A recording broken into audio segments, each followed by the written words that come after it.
Assalamualaikum warahmatullahi wabarakatuh. Saya Aisyah Kusumo Dewi dengan NIM 2101113670 akan menjawab beberapa pertanyaan untuk memenuhi UTS dari mata kuliah Manajemen Perubahan dan Inovasi dalam Organisasi. Nah, di sini pertanyaan pertama ada apa dampak perubahan organisasi bagi anggotanya. Dalam hal ini saya akan menjelaskan 6 dampak perubahan organisasi bagi anggotanya. Yang pertama adalah ketidakpastian. Apa sih ketidakpastian bagi para anggotanya ini?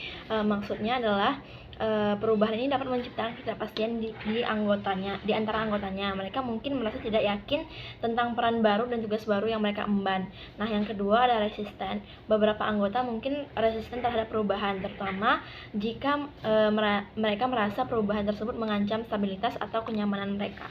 Yang ketiga ada kecemasan. Perubahan ini bisa muncul kecemasan terkait masa depan anggota. Anggota mungkin merasa cemas tentang bagaimana perubahan tersebut akan mempengaruhi karir atau pekerjaan mereka nantinya. Yang keempat ada peluang. Di sisi lain, perubahan juga dapat membawa peluang bagi anggotanya yang mampu beradaptasi dengan cepat dengan perubahan tersebut, dapat memperoleh pengalaman baru dan meningkatkan keterampilan mereka. Yang kelima ada kolaborasi. Perubahan seringkali memerlukan kolaborasi yang lebih besar antara anggota dan juga organisasinya. Hal ini dapat memperkuat hubungan di antara kedua belah pihak. Nah, yang terakhir adalah pembelajaran. Apa sih maksud pembelajaran dalam hal ini?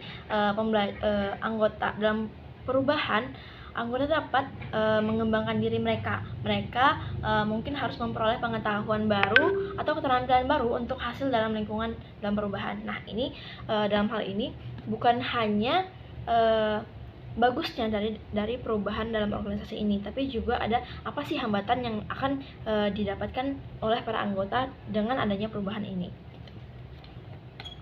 Untuk soal kedua yaitu coba jelaskan faktor yang mempengaruhi dimensi kekuatan pendorong perubahan. Dalam hal ini ada 3, yaitu yang pertama ada kondisi ekonomi, teknologi, dan kebijakan eksternal yang dapat mempengaruhi organisasi.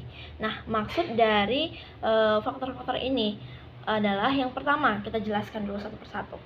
Kondisi ekonomi termasuk faktor-faktor seperti pertumbuhan ekonomi, inflasi, suku bunga, dan stabilitas ekonomi secara umum. Kondisi ekonomi yang kuat dapat mendorong organisasi untuk berkembang dan berinvestasi dalam perubahan, sedangkan resesi atau ketidakstabilan dapat membatasi sumber daya yang tersedia untuk perubahan tersebut. Yang kedua ada teknologi. Perkembangan teknologi seperti kemajuan dalam kecerdasan buatan, otomatisasi, atau komputasi awan dapat menciptakan kebutuhan atau perubahan dalam organisasi.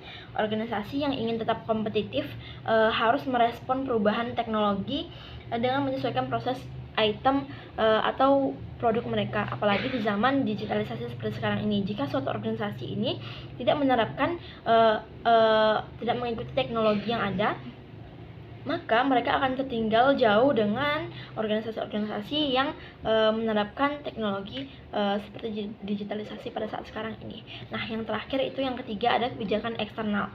Kebijakan pemerintah atau regulasi yang terdapat yang berlaku dapat mempengaruhi besar pada organisasi. Misalnya perubahan dalam regulasi lingkungan pajak atau regulasi perusahaan bisa mendorong perubahan dalam cara organisasi beroperasi. Semua faktor ini bisa menjadi pendorong atau penyebab perubahan dalam organisasi. Organisasi perlu memantau, merespon faktor-faktor eksternal ini untuk dapat relevan dan berkelanjutan di pasar yang terus ada perubahan. Perencanaan dan strategi yang bijak dapat menghadapi perubahan eksternal. Ini dapat membantu organisasi untuk berhasil dalam jangka panjang. Yang soal terakhir ada 8 langkah strategi perubahan organisasi. Terdapat beberapa kerangka atau langkah-langkah yang dapat kita lakukan untuk melaksanakan strategi perubahan organisasi. Salah satunya adalah kerangka umum. Ada 8 langkah. Yang pertama ada membangkitkan ketidaksabaran dengan status quo. Yang kedua ada membentuk tim perubahan yang kuat. Yang ketiga ada membentuk visi perubahan. Yang keempat ada komunikasi dengan lebih dari kata-kata. Yang kelima ada menghapus hambatan. Yang keenam ada menghasilkan hasil singkat. Yang ketujuh ada bangun atas keberhasilan. Yang kedelapan adalah mengunci perubahan dalam budaya. Nah, dalam hal ini saya akan menjelaskan beberapa di antaranya, yaitu membentuk tim perubahan yang kuat. Dalam hal ini, perubahan memerlukan dukungan dari berbagai pihak. Organisasi perlu membentuk sebuah tim yang kuat, yang berdiri dari pimpinan dan anggota yang memiliki kredibilitas dan pengaruh untuk mendorong perubahan. Nah, dalam hal ini, SDM dalam melaksanakan perubahan ini juga penting gitu. Jika SDM yang berkualitas dan mampu dalam melangsungkan perubahan ini, maka perubahan ini akan dapat terjalan dengan sesuai rencana yang telah dirancang pada awalnya. Yang selanjutnya ada menghapus hambatan. Apa sih menghapus hambatan gitu kan? Dalam proses perubahan, hambatan seperti kebijakan lama atau budaya yang tidak mendukung perubahan harus diidentifikasi dan diatasi hambatan ini. Nah, yang selanjutnya ada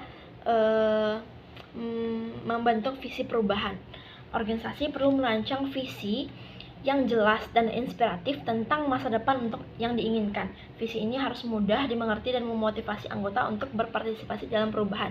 Jika para anggota memahami visi dari organisasi ini, maka mereka akan dengan jelas mengikuti alurnya dan tahu gitu kedepannya harus kayak gimana gitu. Nah, mungkin sekian dari saya. Maaf apabila ada kesalahan. Saya akhiri. Assalamualaikum warahmatullahi wabarakatuh.